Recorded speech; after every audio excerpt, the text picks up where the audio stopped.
Ronin, how did that happen with Call of Duty? I mean, you know, how does it even feel knowing you're in a video game? Oh man, so you know, at first I was in the History Channel when I was filming there. So Yeah.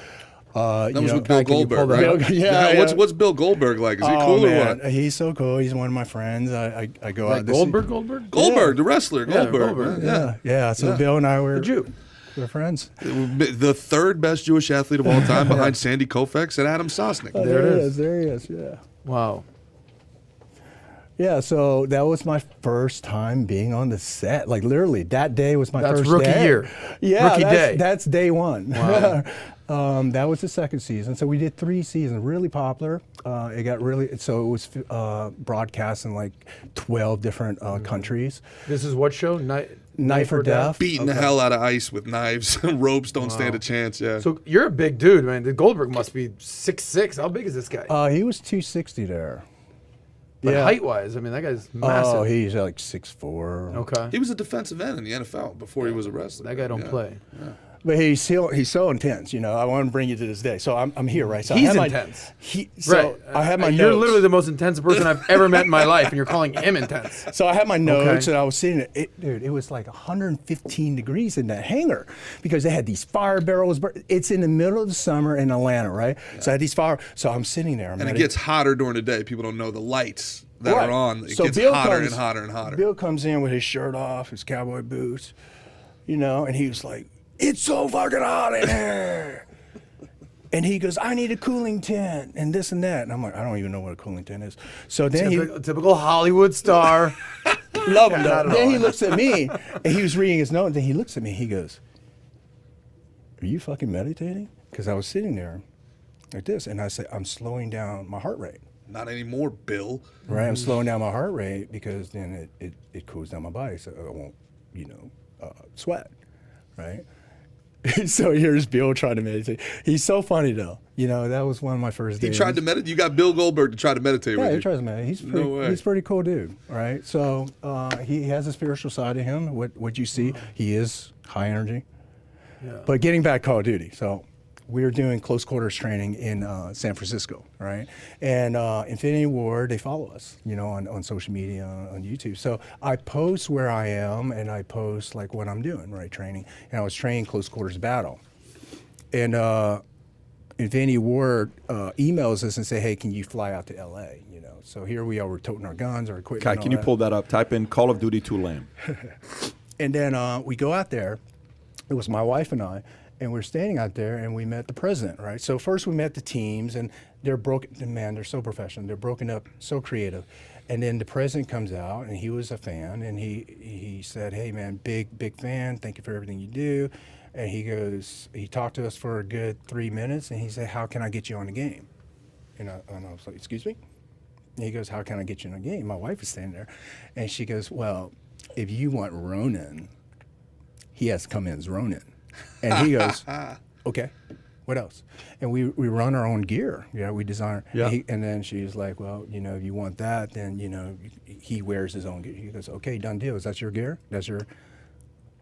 Basically what they did was they plucked me out. They just threw me in the game, literally. You know, special force, Good for them. all that, right? And I did the motion capture. So you see there, motion capture in the studios with them. You know, we recently did motion capture, all the gun scenes and everything with them. So it's been really amazing journey. And you know what I take from this is that, man, you know, a bunch of kids are playing my character now. That's gotta be wild. A bunch of kids. But you know what? You know, Bruce Lee, when he was an actor, right, he used his platform to spread about equality, right, about martial arts, educating people. And I do that the same, you know. I'm not Bruce Lee, obviously, but I use my platform to spread the word about compassion, love, you know, leadership, right? So I use that. I'm giving the tools to all these youth, right? They're such a moldable age right now, and they're playing my character, so why not give them a word? Where does the character or your alter ego... Ronin, where does that come from? Because that's, what is that, the basis of that? So, you know, I lived the life of Bushido. I lived the life of the way, the warrior, right? So bushido in Japanese is broken down. Bu means to intercept the spirit, to go to war. She is the one who chooses to walk the path, the one who's strong enough to walk the path, the way, a warrior. And do is to take your whole life experience and to give back for the sake of humanity. Bushido, right? So I walked the path of Bushido. So let me explain what Ronin means. So back in the feudal stating periods of Japan, war stating periods of Japan, you had samurai who served the daimyos, right? So if you were fired, you become Ronin, the masterless. So it was very shameful, dishonorable to be a Ronin back in war stating periods of Japan. But there were Ronins that were famous, like Miyamoto Musashi, the 47 Ronins. There were stories of these Ronins that were amazing. So where did Ronin come from? I was, after I got out of the Army, I was heavily addicted to painkillers. And Patrick would tell you, man, like that's a normal thing in our world. He had a similar problem, did you not? No. Okay, moving on. Don't blame me, Doug. Maybe it was something else. It wasn't painkillers, yeah. Okay, but Patrick would tell you, like in this special operations world, we Thought he had that. Dude, we mask our pain, man. It's such a intense world, that world, the special operations world. Mm-hmm. You come back from a combat rotation, you can't even talk to anybody about what happens. You're driving defensively on the road, and you don't even know why you're doing it because your brain is switching to that level. So I was really messed up, right, when I got out. And I was sitting in the dark room one day, defeated. My wife was working up in Denver. I was defeated, caught up in painkillers, wanted to quit. Then the voice told me, get up. So I got up, I had this blanket, I walked around in a dark house, and somehow ended up in my library. And I opened up this bookcase, and I had books since I was, I started reading since I was 11. I had books all around the world too, right?